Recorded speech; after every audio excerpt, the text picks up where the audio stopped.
दूसरा उत्तर क्या याद रखना है, सम के अलावा एक शब्द क्या प्रयोग कर दे उल्टा, विषम। दूसरा याद रखना है विषम युग्मक, विषम युग्मक को क्या कहेंगे, एनाइसोगैमस। एनाइसोगैमस विषम युग्मक हो गया। तीसरा जो है वो आपके पास कौन सा होता है, अंड युग्मक। अंड युग्मक, और इसे कहते क्या हैं, ऊगैमस। यानी आपके पास डबल ओ और पीछे लगा दो वर्ड गैमस। धन्यवाद ताऊ जी। तो तीन है, तीनों के तीनों की निशानी पता चल गई हमें। पीछे शब्द क्या है हमारे पास, युग्मक। आ गया उत्तर बस। तो ये है लैंगिक। अलैंगिक में सबसे ज़्यादा कौन सा शब्द ढूंढना है तुमने, बीजाणु। जहाँ कहीं भी पीछे शब्द क्या आएगा, बीजाणु। लेकिन इसमें एक शब्द ऐसा आएगा जो तुम्हें फंसा के छोड़ देगा।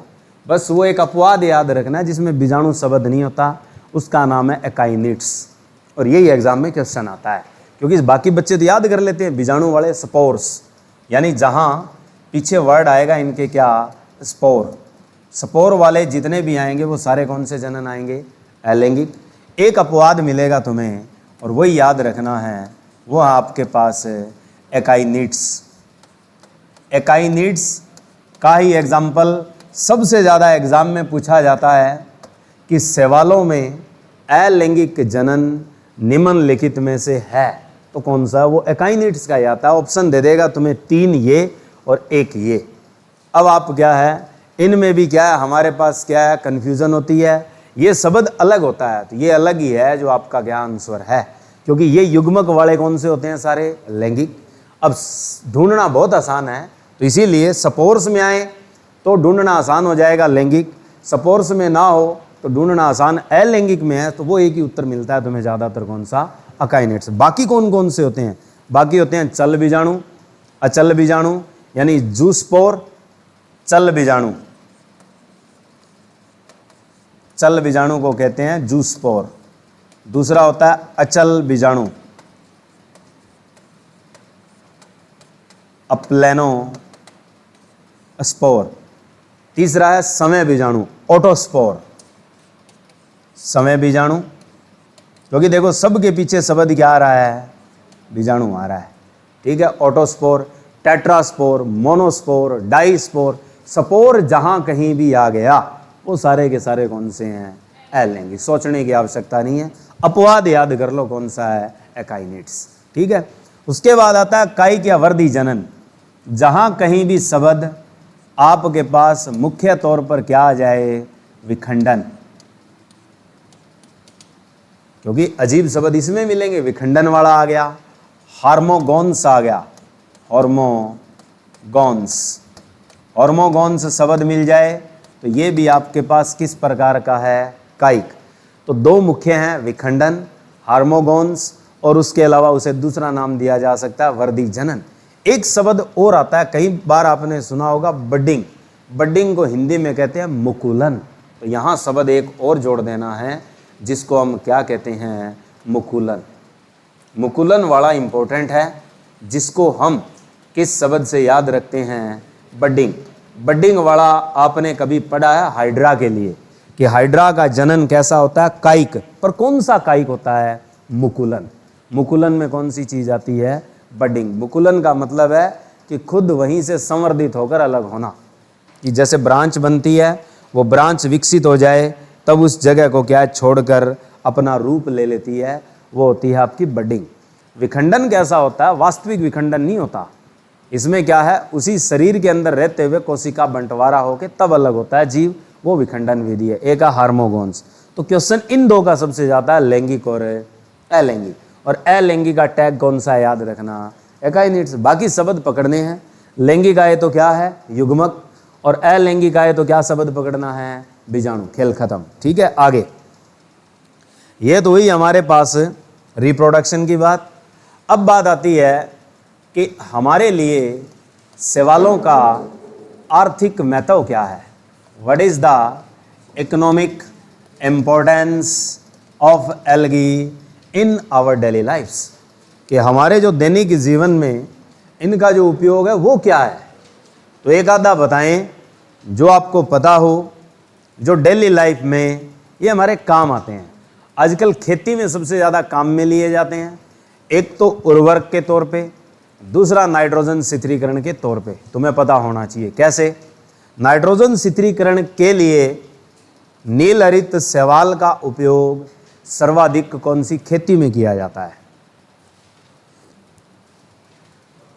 सबसे इंपॉर्टेंट क्वेश्चन है, और जिसको पानी की आवश्यकता सबसे ज़्यादा होती है, धान। तो धान के खेत में इनका सबसे इंपॉर्टेंट फैक्टर है। दूसरा, इस काई या शैवालों से बनी हुई उर्वरक या समुद्री शैवाल से मिलने वाली उर्वरक जो धान के खेत में प्रयोग की जाती है, उसका नाम बताएं। उसका नाम है एजोला, सबसे ज़्यादा प्रयुक्त होती है, और जो किससे बनाई जाती है? काई। उसके अलावा बाकी न्यूट्रिएंट्स जो प्रदान करती है और हार्मोन भी देती है, ऐसी उर्वरक बताएं जो समंदर से मिलती है, और वो भी खास तौर पे आजकल सबसे ज़्यादा प्रयोग होती है। कौन सी है? सागरिका। खेतों में डालते हैं हम सागरिका। सागरिका अगर प्रोडक्ट पता ना हो तो सर्च मार के देखना, इफ्को ब्रांड का आता है, और इफ्को ब्रांड की जो सागरिका है वो आज के युग में प्रयुक्त होने वाली नवनिर्मित उर्वरक है, जिसे हम क्या कहते हैं? समुद्री खाद, और सबसे ज़्यादा प्रयोग होती है। तो वो क्या क्या काम करती है? हार्मोन को एक्टिवेट करती है, खुद हार्मोनल होती है। दूसरे क्या देती है? माइक्रो और मैक्रो न्यूट्रिएंट दोनों देती है। तो वो क्या है इनका आर्थिक महत्व?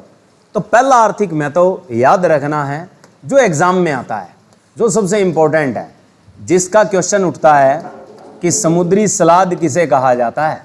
ये क्वेश्चन आता है कि समुद्री सलाद, यानी जिसे हम कहते क्या हैं? सी लेट्यूस। सी लेट्यूस किसे कहा जाता है और कहाँ के लोग प्रयोग करते हैं? तो ये जो समुद्री सलाद है, सी लेट्यूस है, इसका नाम क्या है वो आपने याद रखना है। इसको एल्वा कहते हैं। प्रयोग कहाँ के लोग करते हैं? जापानी। तो ये क्वेश्चन सबसे इंपॉर्टेंट है। जापानी लोग जिस समुद्री सलाद का उपयोग करते हैं उसे कहा जाता है, तो उसे क्या कहा जाता है? अल्वा कहा जाता है, और उस समुद्री सलाद का नाम है सी लेट्यूस। दूसरा, यही जापानी लोग भोज्य पदार्थ के रूप में दूसरी शैवाल का प्रयोग करते हैं, जिसका नाम है पोरफायरा।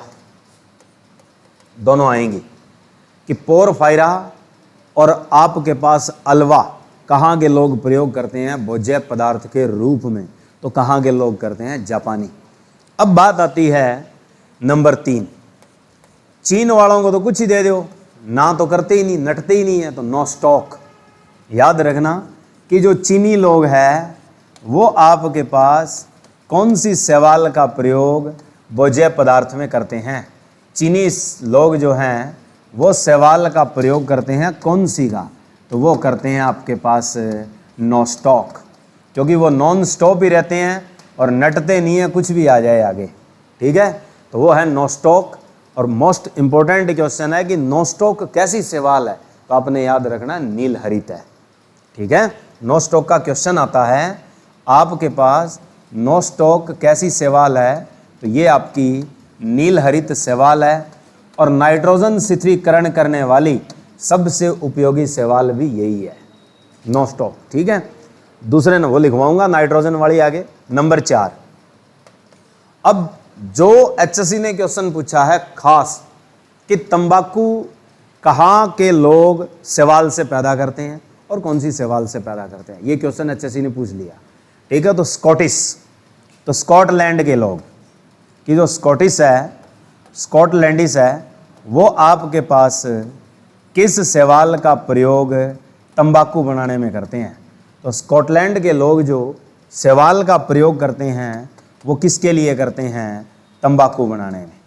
नंबर 1, तंबाकू बनाने में प्रयोग किसका होता है? तो वो याद रखना आप, रोडोमेरिया पल्मेटा, कि रोडोमेरिया पल्मेटा नाम की जो शैवाल है उसका प्रयोग तंबाकू बनाने में होता है। क्वेश्चन क्या आता है कि स्कॉटिश लोग शैवाल का उपयोग करते हैं खास तौर पर किसके लिए? तो वो तंबाकू बनाने में करते हैं। कौन सी शैवाल का करते हैं?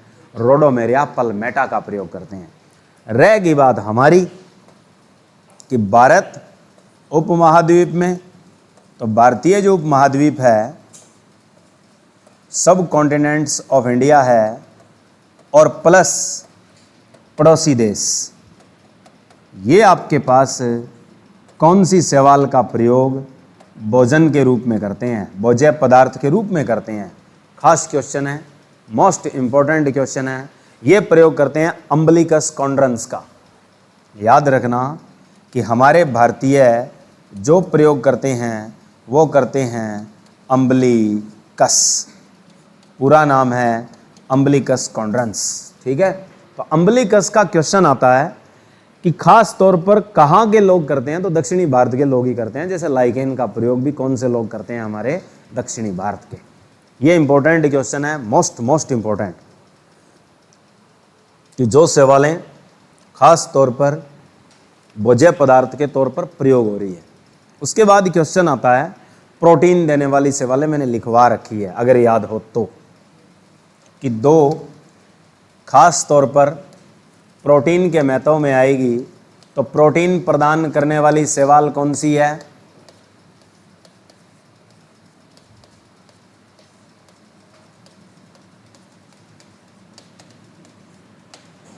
कि जो प्रोटीन प्रदान करती है हमें, वो कौन सी शैवाल करती है? लिखवा रखा है, इंपॉर्टेंट है। और उसी दिन कहा भी था कि एग्जाम में क्वेश्चन ये बहुत बार आता है। कौन सी है? स्पाइरुलिना। दूसरा नाम क्या है उसका? नीलहरित शैवाल। और क्या कहते हैं उसे? साइनोबैक्टीरिया। और प्लस याद रखनी है क्लोरेला।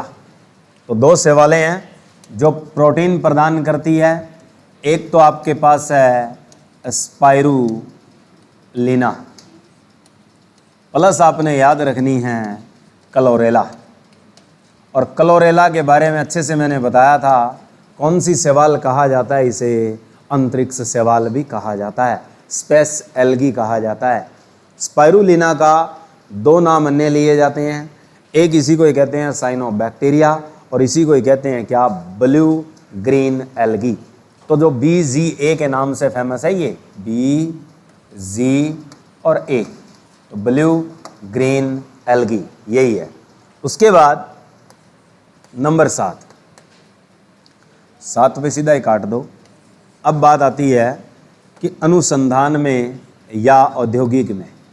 पहले औद्योगिक में लिख लो कि औद्योगिक में प्रयुक्त शैवाल, कि कौन से पदार्थ हमें शैवालों से मिलते हैं।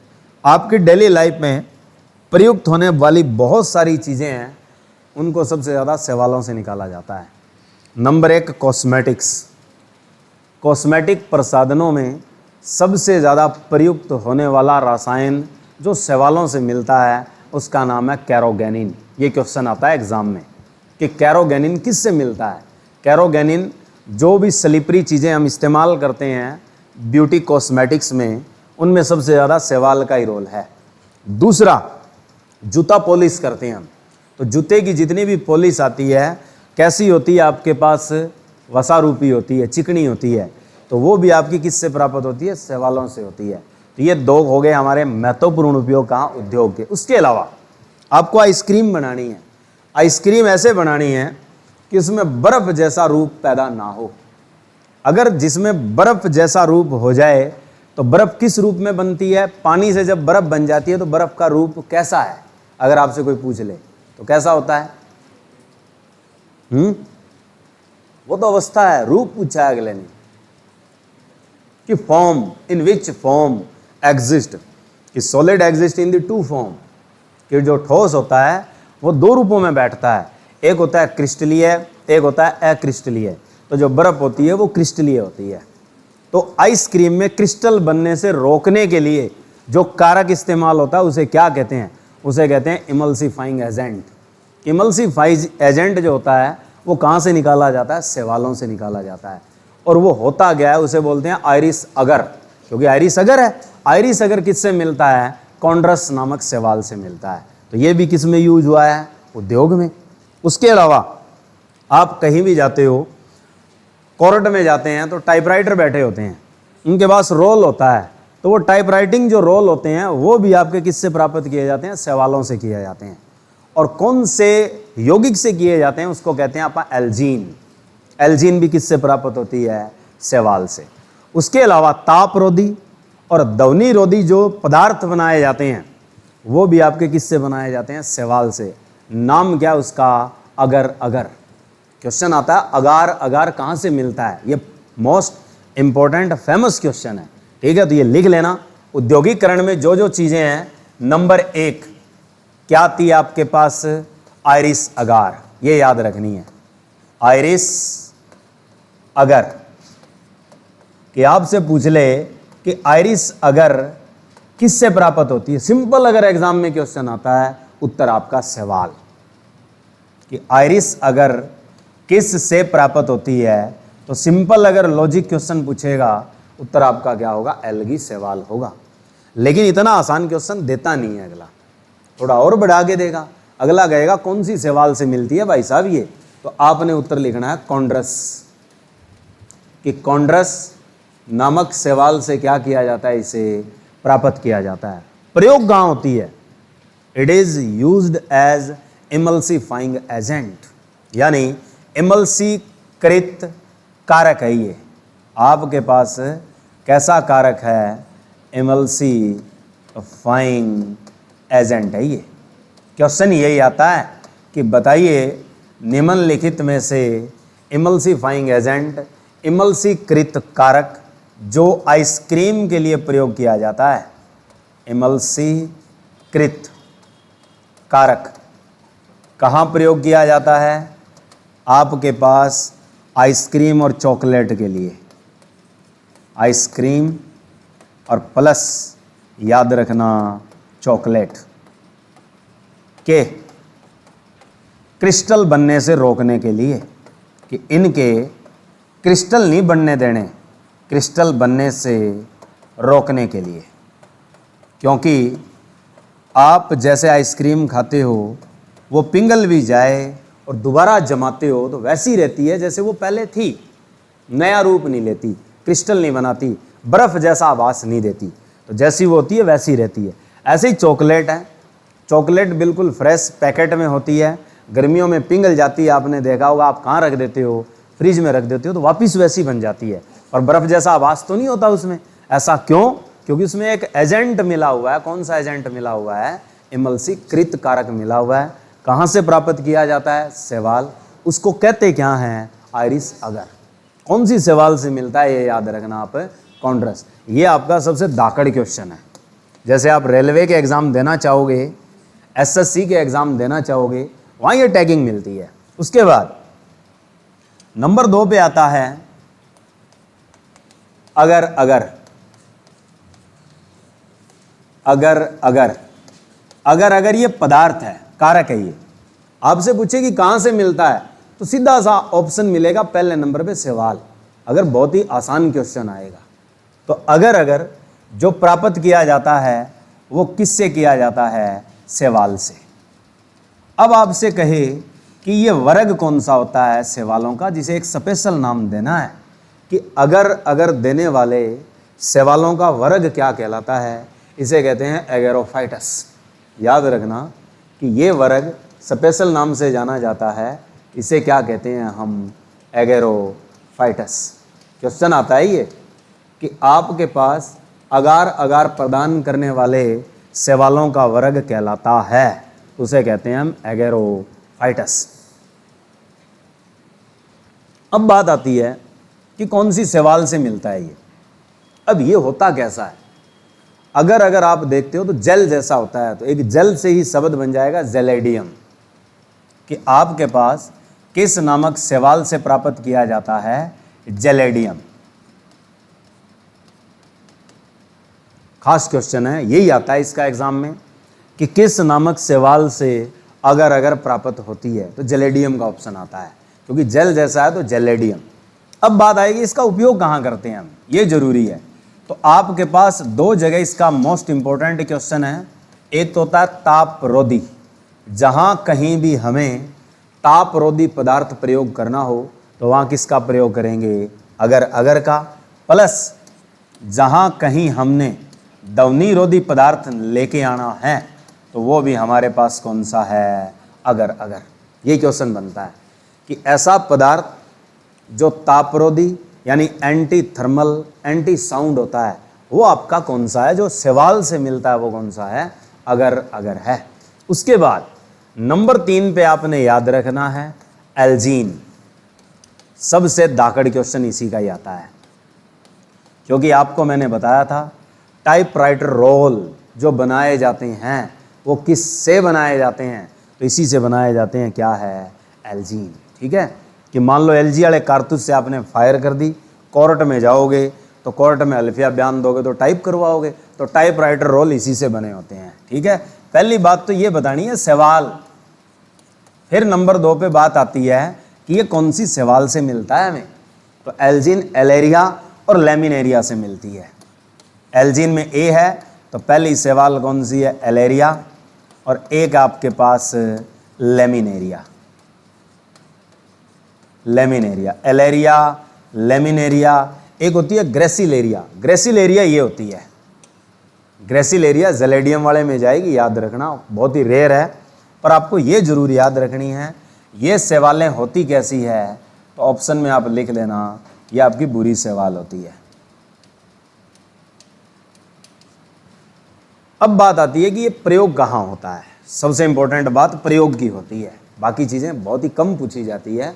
मेन चीज़ होती है उपयोग, यानी वेयर हैव इट्स इम्पोर्टेंस, कि इसका मुख्य महत्वपूर्णता, उपयोग, आर्थिक महत्व कहाँ लगता है, वो जरूरी है।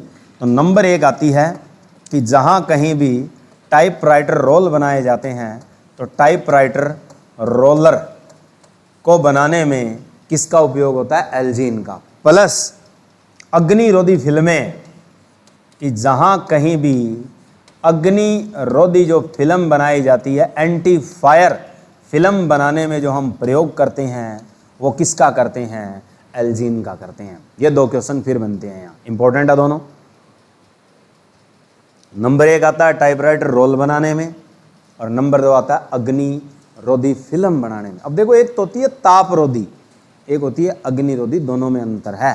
तापरोधी का मतलब है तापमान बढ़ने से रोकना, अग्निरोधी का मतलब है आग लगने से रोकना। ठीक है, तो दोनों में अंतर है। एक जगह तो जहाँ चीज़ को हमने ठंडक पैदा करनी है वो होती है तापरोधी, एक जगह फायर एक्सटिंग्विश करना है तो वहाँ कौन सी होती है, अग्निरोधी। तो ये होती है एल्जीन और ये क्या है, अगार। अब बात आती है मोस्ट इम्पोर्टेंट क्वेश्चन जो बहुत सारे एग्जामों में उठता है, इसका नाम है कैरोगिनीन। आपसे पूछा जाएगा कैरोगिनीन कहाँ से मिलता है, क्योंकि जूते के पॉलिश करना हम पसंद करते हैं, अगर लेदर शूज है, और बढ़िया क्या है, हम सज धज के भी रहना चाहते हैं, क्योंकि खूबसूरती बनी रहे, हर कोई चाहता है। क्योंकि एक उम्र ढलने के बाद तो अपना भी चेहरा देखने को दिल नहीं करता शीशे में, उम्र आने के बाद तो उससे पहले काम चलता है ये। तो कॉस्मेटिक जितने भी मटेरियल है वो सब किससे बनाए जाते हैं, कैरोगेनिन से बनाए जाते हैं। ठीक है, तो इससे क्या क्या मिलता है, पहला पॉइंट तो आपने याद रखना है कि कहाँ से निकलता है, सवाल। फिर दूसरा क्वेश्चन याद रखना है कौन सी सवाल से मिलता है, तो ये भी आपके पास मुख्य तौर पर किससे प्राप्त किया जाता है, कॉन्ड्रस और प्लस युकेमा और कॉन्ड्रस नामक सवालों से ही प्राप्त किया जाता है किसको, कैरोगेनिन को। अब बात आती है कि इसका उपयोग क्या है, अभी बताया है कहाँ प्रयोग होगी, जो आपके पास श्रृंगार प्रसाधन है। श्रृंगार प्रसाधन क्या होते हैं, कॉस्मेटिक मटेरियल्स, उनमें यूज किया जाता है किसको, कैरोगेनिन को। ठीक है, नंबर 2 आपसे यूं पूछ लिया जाए ब्यूटी कॉस्मेटिक मटेरियल्स किससे बनाए जाते हैं, तो उत्तर फिर से क्या है, कैरोगेनिन। और अगर एक पूछे आपके पास जूता पॉलिश, तो भी उत्तर क्या लगाओगे, कैरोगेनिन। और हम क्या बाल को भी बढ़िया संवारना सजाना चाहते हैं, साबुन की जगह किसका उपयोग करेंगे, शैम्पू, तो शैम्पू भी किससे बनाए जाते हैं, कैरोगेनिन। तो लिख लो इसके उपयोग। नंबर 1 किस में काम आ रहा है, जूता पॉलिश। दूसरा है ब्यूटी कॉस्मेटिक, जूता पॉलिश प्लस जो श्रृंगार प्रसाधन है, श्रृंगार प्रसाधनों में, और प्लस किसमें प्रयोग किया जाता है, शैम्पू। ये चीज़ें बनाई जाती है किससे, आपकी कैरोगिनिन से। और कैरोगिनिन मिलता किससे है, ये जरूर याद रखना है, शैवाल से। और कौन सी शैवाल से मिलता है, कॉन्ड्रस प्लस यूकेरिया। ठीक है। उसके बाद बात आती है कृत्रिम ऊन की। कृत्रिम ऊन किससे बनाई जाती है, आर्थिक महत्व यही है। कृत्रिम ऊन जो शैवालों से बनानी है, तो कृत्रिम ऊन कौन सी शैवाल से मिलती है। तो अब आपकी ऊन कहाँ प्रयोग होती है, जब सर्दी का मौसम हो, और सर्दी में क्या है, गर्मी, तो सारगासम। तो कौन सी शैवाल से मिलती है, सारगासम से मिलती है। और ये कहाँ के लोग निकालते हैं इसको, खास तौर पे जापानी। तो सारगासम का उपयोग जापानी लोग कृत्रिम ऊन बनाने में करते हैं। और प्लस एक और उपयोग लिया जाता है इसका, मवेशियों का चारा। कि मवेशियों का चारा कौन सी शैवाल को कहते हैं, मवेशियों का जो चारा कौन सी शैवाल को कहा जाता है, तो वो सारगासम को ही कहा जाता है। प्रयोग कहाँ के लोग करते हैं, जापानी। और ये जो सारगासम है कैसी शैवाल है, तो तुड़ी कैसी दिखती है आपको, गोल्डन ब्राउन, तो यानी बुरी। तो सारगासम कैसी शैवाल, आपकी बुरी शैवाल है। उसके अलावा हम खास 2 तत्व प्राप्त करते हैं जो बहुत बढ़िया तत्व हैं। एक हमारा क्या है, जीवन योगी है, दूसरा हमारा दुश्मन है।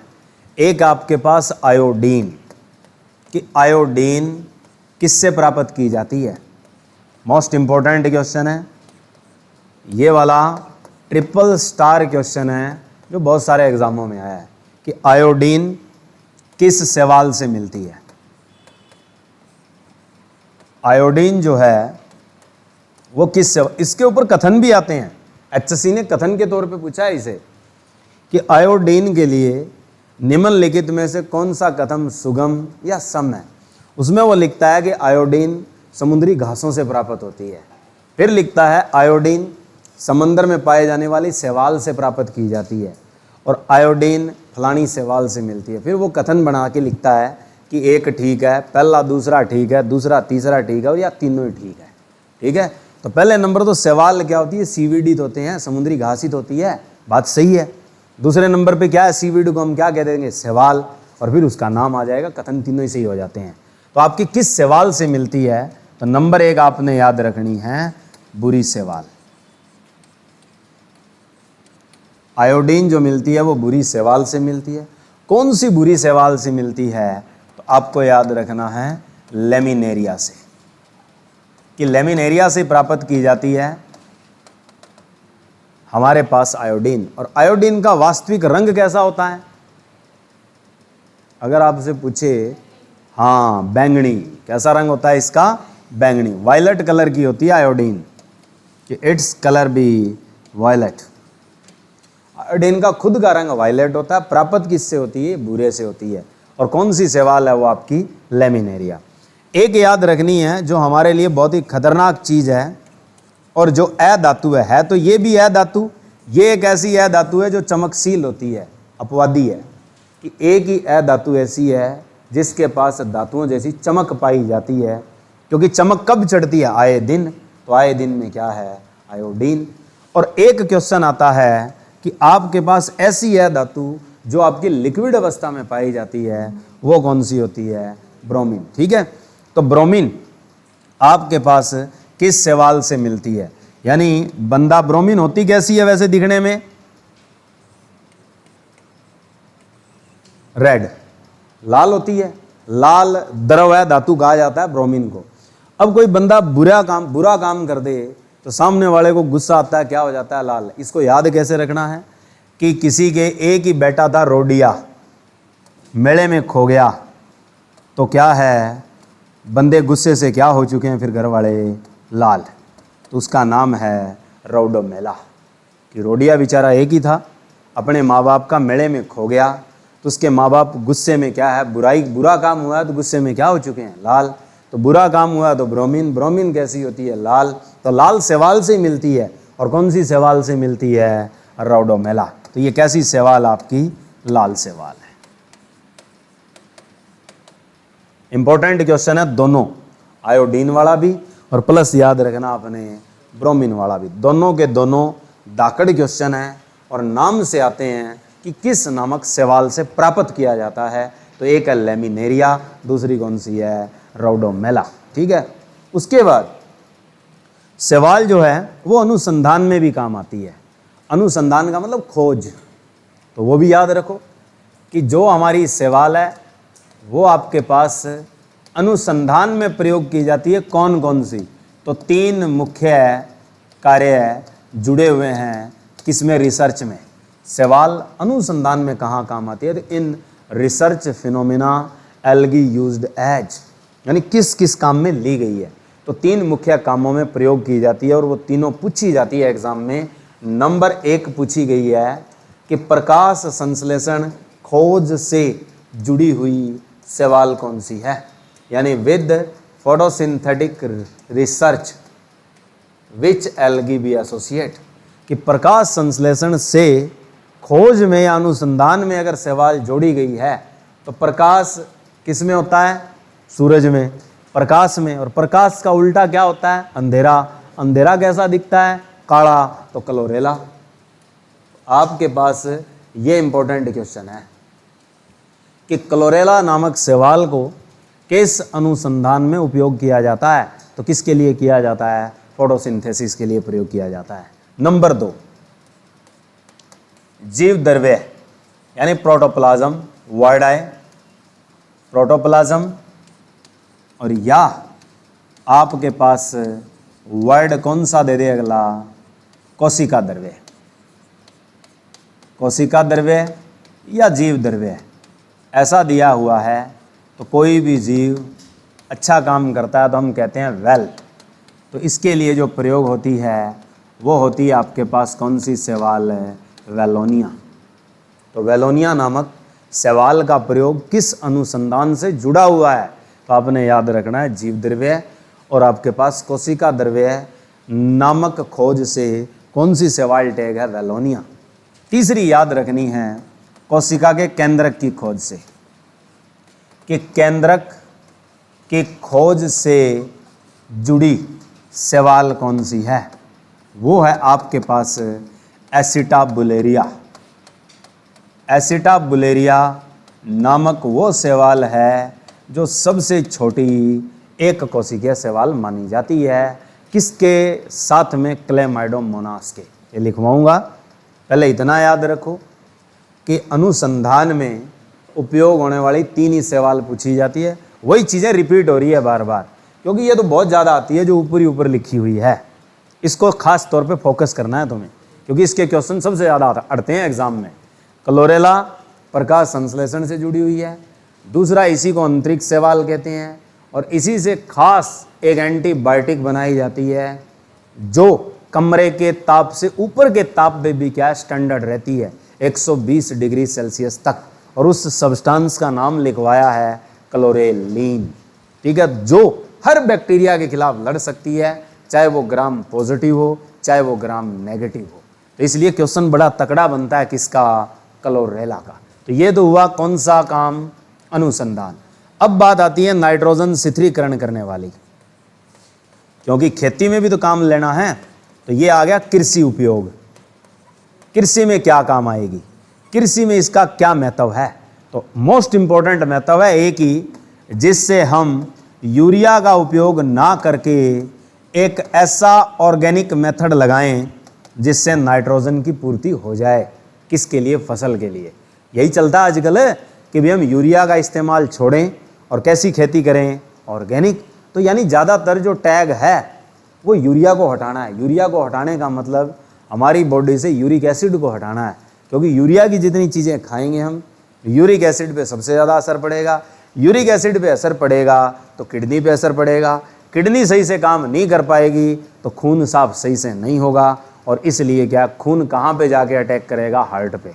तो इसलिए क्या बंदे का हार्ट भी क्या हो जाता है, फेल, हार्ट अटैक ही आता है। तो इसलिए खास तौर पे रोल किसका होता है, नाइट्रोजन शिथिलीकरण का। तो कृषि के मामले में नाइट्रोजन शिथिलीकरण करने वाली शैवालों को क्या कहा जाता है, पहले ये याद रखना है। इन शैवालों को कहा जाता है, खास तौर पर इन्हें क्या कहा जाता है, तो इनके लिए स्पेशल वर्ड लगता है मिक्सोफाइसी। कि आपसे पूछ ले कि ये मिक्सोफाइसी क्या है, तो मिक्सोफाइसी एक शैवाल का वर्ग है। तो वो वर्ग जो क्या काम करती है, नाइट्रोजन फिक्सेशन करती है, यानी फसल के लिए नाइट्रोजन तत्वों की पूर्ति करवाती है।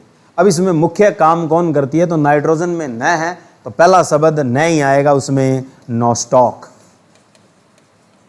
नोस्टॉक, ठीक है।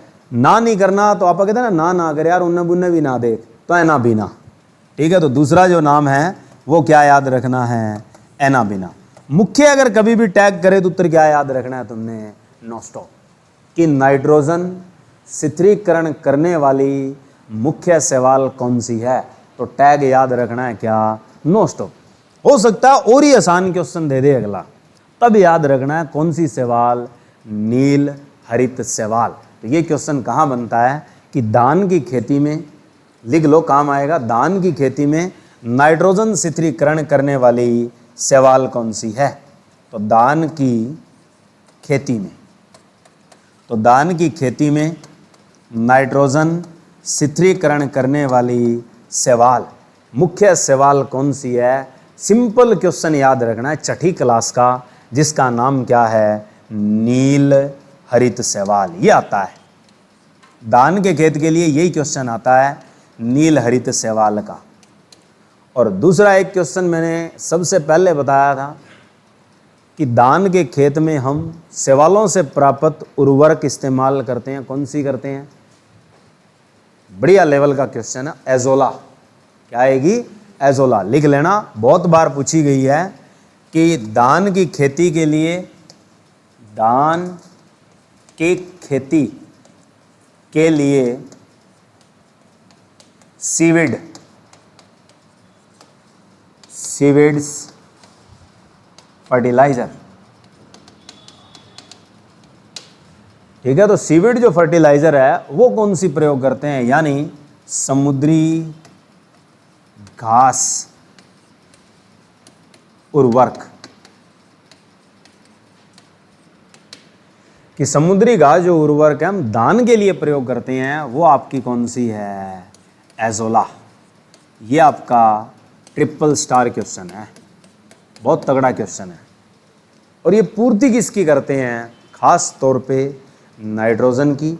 और दूसरा तत्व कौन सा होता है धान की खेती के लिए, फास्फोरस। दो ऐसे तत्व हैं जो खास काम करते हैं धान के पौधे का मेटाबॉलिज्म बढ़िया करने के लिए। एक तो नाइट्रोजन जरूरी होती है और दूसरी कौन सी है, फास्फोरस। नमी बनाए रखने के लिए किस खाद का उपयोग किया जाता है, बताओ शाबाश। धान के खेत में नमी बनाए रखनी है ताकि नमी जाए ना, क्योंकि धान को क्या चाहिए, मुख्य है नमी। तो धान के खेत में नमी बनाए रखने के लिए किस रसायन का उपयोग हम उर्वरक के तौर पे करते हैं, बहुत बार बताया है, बहुत जगह यूज होता है वो, और हमारे घरों की डेकोरेशन भी करता है। अब बता दो डेकोरेशन कहां करता है, पानी के साथ मिलके छत पे चिपक जाता है, पानी के साथ मिलके छत पे चिपक जाता है। लॉजिक थोड़ा बदल गया। अब ये जैसे गोल चक्के से बना रखे हैं, ये क्या है, आप कह रहे हो पीओपी, नहीं ये पीओपी नहीं है। पीओपी तो बस उस टाइम तक थी जब तक ये पानी के साथ नहीं मिला था। प्लास्टर ऑफ पेरिस वहां तक था ये जब तक ये कट्टे में बंद था और शुष्क पड़ा था, पानी के साथ नहीं मिला था। अब उस कट्टे वाले पाउडर को पानी के साथ मिला के दीवार पे लगाया गिल्ला करके, तो अब ये बदल गया, जिप्सम हो गया, ठीक है। तो आपके पास ये भी याद रख लो कि धान की खेती की नमी को बनाए रखने के लिए उपयोग किया जाता है, किसको उपयोग किया जाता है, जिप्सम। तो इसीलिए धान के खेतों में आपने देखा होगा जिप्सम वाले कट्टों का छिड़काव बहुत किया जाता है। तो इसका मुख्य काम क्या होता है? वहाँ की नमी को बरकरार रखना। ठीक है, उसके बाद हमारे पास कृषि का ये खेल था। धान की खेती का पूछा जाए या नाइट्रोजन स्थिरीकरण का पूछा जाए तो नोस्टॉक, एनाबिना और क्या याद रखनी है? नीलरित शैवाल। ठीक है, उसके बाद आता है मलेरिया उन्मूलन। उन्मूलन लिख लो या आप लिख लो औषध वर्ग में, औषध महत्व, यानी मेडिसिनल इंपॉर्टेंस। मेडिसिनल जो इंपॉर्टेंस है वो दो है, दो ही याद रखनी है हमने। पहली क्या याद रखनी है कि एक तो हम इनसे क्या प्राप्त कर सकते हैं? एंटीबायोटिक। एंटीबायोटिक क्या होती है हिंदी में? प्रतिजैविक। किसके खिलाफ काम करती है? जीवाणु। ठीक है, और जीवाणु को मारने के लिए तो खास तौर पे एंटीबायोटिक निकाली जाती है। कौन सी शैवाल से निकाली जाती है? क्लोरेला से। और क्लोरेला से कौन सी एंटीबायोटिक निकाली जाती है? लिखवा रखा है क्लोरेलीन। और क्लोरेलीन किस तापमान तक रह सकती है? 120 डिग्री सेल्सियस। कि स्थायीपन पूछे इसका, यानी it be standardise at which temperature, तो कौन सा टेम्परेचर पे रहती है? 120 डिग्री सेल्सियस तक सही रहती है। क्योंकि बाकी दवाइयों पे लिखा होता है कि keep in dark place, away from sunlight, at room temperature. ठीक है, और वर्ड साथ में कूल भी लिखा होता है। बहुत सारी ऐसी चीज़ें आती है जिनको ठंडे में रखना पड़ता है, फ्रिज में रखना पड़ता है, लेकिन इस दवाई पे क्या है? आपको क्या टैगिंग मिल सकती है? 120 डिग्री सेल्सियस। अब ये जो एंटीबायोटिक है, पूछ ले कौन से जीवाणुओं के प्रति काम करती है? यह टैग मिले तो कौन से जीवाणुओं के प्रति, यानी it anti be which like bacterias, यानी कौन से बैक्टीरिया के खिलाफ काम करेगी? तो आपने दो ही वर्ड लिखने हैं, एक जी पॉजिटिव और आपका जी नेगेटिव। यानी gram positive bacteria, gram negative bacteria, both are antilysed by which type of antibiotic? तो वह एंटीबायोटिक एक ही है, कौन सी? क्लोरेलिन। अब क्लोरेला वापिस अंतरिक्ष शैवाल लिखवाने की आवश्यकता नहीं है। दूसरा औषध महत्व आपके पास कौन सा हो सकता है? एक तो एंटीबायोटिक हो गया, दूसरा होता है मलेरिया वाला, कि मलेरिया उन्मूलन कौन सा काम करती है? तो मलेरिया उन्मूलन, कि मलेरिया उन्मूलन, कि मलेरिया को ख़त्म करना है तो किसे ख़त्म करना पड़ेगा भाई? मान लो मलेरिया से बचना है, तो मलेरिया से बचने के लिए हमें किसी को तो ख़त्म करना पड़ेगा। तो किसको ख़त्म करना पड़ेगा? मच्छर। तो अब मच्छर मारने वाली शैवाल जो होती है वो कौन सा काम करती है? मलेरिया उन्मूलन, यानी मलेरिया इरेडिकेशन।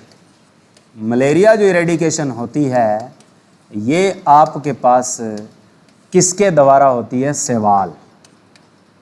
अगर आप कहें कि ये शैवाल करती क्या है, तो मच्छरों को मारने का काम करती है, मच्छरों को मारने का। और मच्छरों को मारने वाली शैवाल क्या कहलाती है? ये क्वेश्चन सबसे धाकड़ बनता है, इसे बोलते हैं स्टोन वर्ट। वर्ट नाम के 4 क्वेश्चन आएंगे। पहला वर्ट यहाँ लिख रहा हूँ, मच्छरों को मारने वाली शैवाल। ऐसे आए कि मारने वाली शैवालों को कहा जाता है, कि कभी भी ये पूछे कि those algae which carried malaria eradication, उनको स्पेशली एक नाम दिया जाता है। कौन सा नाम दिया जाता है? इन्हें कहते हैं हम स्टोन वर्ट। बहुत तगड़ा क्वेश्चन है। वर्ट के नाम से 4 क्वेश्चन बनेंगे, 3 और आगे आएंगे, 2 ब्रायोफाइटा में आएंगे, हॉर्न वर्ट और लीवर वर्ट, और एक यहाँ पढ़ लिया हमने कौन सा? स्टोन वर्ट। ठीक है, तो हमारे पास स्टोन वर्ट का क्वेश्चन आता है। इसका मतलब है मच्छरों के मारने के लिए जो शैवाल वर्ग होता है उनको स्पेशल नाम क्या दे दिया? स्टोन वर्ट। और मच्छर क्या करते हैं? कारा। ठीक है, और हम कहते हैं ना कर, तो नाइट्रेला। तो एक है नाइट्रेला और दूसरी है कारा। नाइट्रेला और कारा नाम की दो ऐसी सेवाल हैं जो किसका काम करती है, मलेरिया इरेडिकेशन का काम करती है, मलेरिया उन्मूलन का काम करती है। दोनों की दोनों किसे ख़त्म करती है, मॉस्किटोज को। और मॉस्किटोज ही तो कैरी करते हैं किसको, मलेरिया के लिए।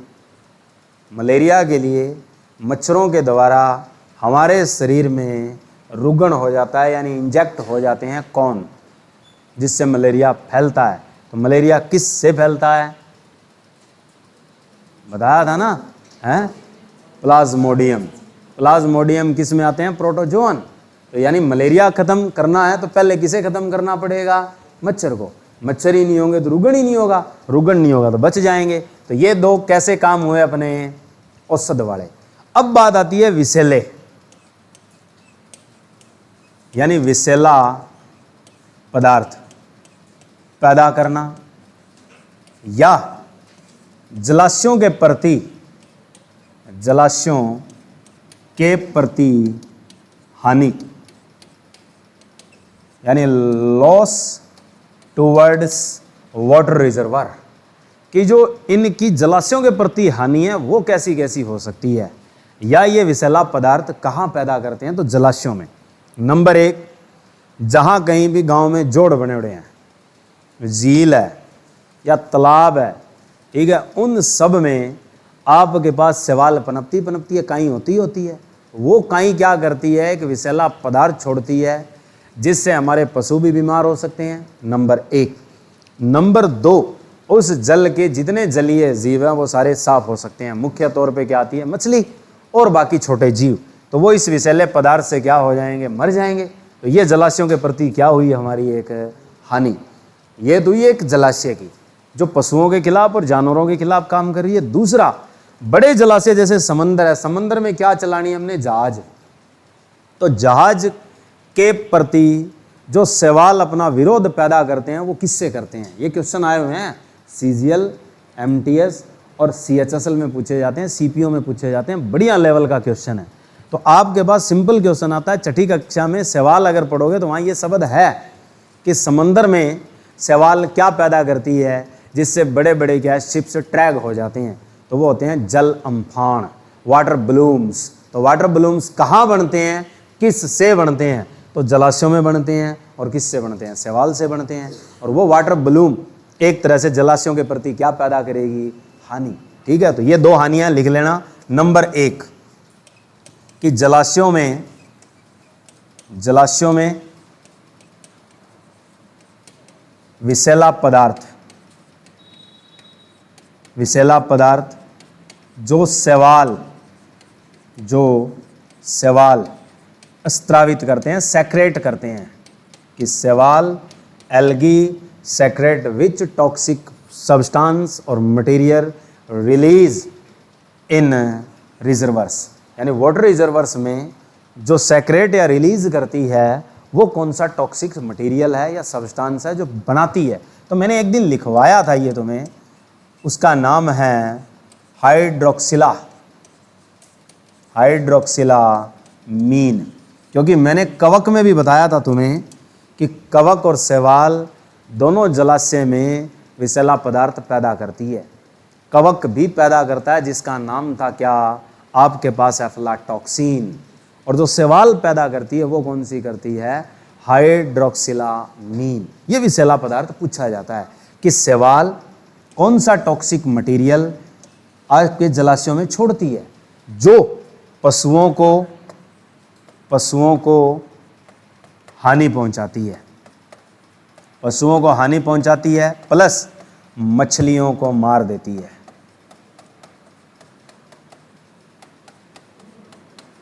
तो यानी इनके लिए एक अभिशाप है, मछलियों के लिए एक सिन है जो वाटर रिजर्वर्स में पैदा होता है। किसके कारण, शैवाल के कारण। और वो शैवाल कौन सा विषैला पदार्थ छोड़ते हैं, हाइड्रोक्सिलामीन। और दूसरा अपने जलाशयों के प्रति क्या याद रखना है, वाटर ब्लूम। तो याद रख लेना, दूसरी हानि जो होती है वो किस नाम से जानी जाती है, जल उम्फान। जल उम्फान को क्या कहते हैं हम, वाटर ब्लूम्स। तो ये क्वेश्चन सबसे दाकड़ है। वाटर ब्लूम्स जलाशयों में किसके कारण पैदा होते हैं, तो सीधा आसान आंसर है पहला है शैवाल। अब शैवाल नाम नहीं आता। क्यों नहीं आता? क्योंकि एग्जामिनर को पता है कि जल के चलते क्या पता बंदे ने रट्टा मार रखा हो कि वाटर ब्लूम्स किससे पैदा होते हैं? शैवाल। अब उस शैवाल के नाम पूछे जाते हैं कि कौन सी ऐसी शैवाल है जिससे वाटर ब्लूम या जल उम्फान पैदा होते हैं। सबसे इंपॉर्टेंट जो क्वेश्चन आता है वो आता है लिंग बाया का। लिंग बाया, लिंग बाया नामक एक ऐसी शैवाल है जो जल अम्फान पैदा करती है। दूसरी जो आती है वो आती है आपके पास माइक्रोसिस्टिस। माइक्रोसिस्टिस नाम की एक ऐसी छोटी शैवाल है जो आपके पास जल अम्फान पैदा कर सकती है। तीसरी जो है वो आपको याद रखनी है ओसिलेटोरिया। ओसिलेटोरिया नामक शैवाल भी क्या पैदा करती है? जल अम्फान। तो ये जो लास्ट वाली लिखी है ये और कहीं भी मिलती है। कहाँ मिलती है? मैंने लिखवाया था कि ओसिलेटोरिया नामक शैवाल को कौन सी शैवाल कहा जाता है? इसे हम आंतड़ीय शैवाल कहते हैं। मनुष्य की आंत और पशुओं की आंत में पाई जाती है ये। तो ये क्या पैदा कर सकती है? जल अम्फान। अब आता है हमारे पास तीसरा टैग कि समुद्री दैत्याकार घास किसे कहा जाता है? कि समुद्री दैत्याकार घास, इसको कहते हैं जैंट कैल्प। कि जो जैंट कैल्प्स होते हैं ये आपके पास किसे कहा जाता है? सिंपल सा क्वेश्चन आता है एक तो, जैंट कैल्प किस वर्ग के अधीन आते हैं? शैवाल में आते हैं। शैवाल के लिए पादप जगत पूछे तो किस में आएंगे? थैलोफाइटा में आएंगे। ठीक है। और जैंट कैल्प के नाम से जो चीज़ जानी जाती है, कई बार क्वेश्चन आता है कि समुद्री दैत्याकार घास किन्हें कहा जाता है, तो ये इतना सा छोटा सा वर्ड आ जाता है उत्तर में, क्या है? कैल्प। ठीक है। अब पूछे कैल्प कौन सी है, तो वहाँ शब्द लगाया माइक्रो, तो यहाँ लिख दो क्या? मैक्रो। यही आता है क्वेश्चन। मैक्रोसिस्टिस को क्या कहा जाता है? जैंट कैल्प कहा जाता है। स्पेशल वर्ड है ये। समुद्री जो दैत्याकार घास होती है, जैंट कैल्प होते हैं, वो आपको किन को कहा जाता है? मैक्रोसिस्टिस को कहा जाता है। दूसरा वर्ड लगता है नैरियोसिस्टिस, लिख लेना प्लस नैरियोसिस्टिस।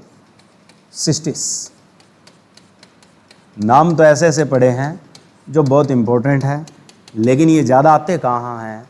एसएससी में पूछे जाते हैं। एचएससी में अगर क्वेश्चन सिंपल आएगा तो ये इतना ही पूछता है कि समुद्री दैत्याकार घास किन्हें कहा जाता है, तो एक ही शब्द मिलता है तुम्हें, क्या? कैल्प। That's it.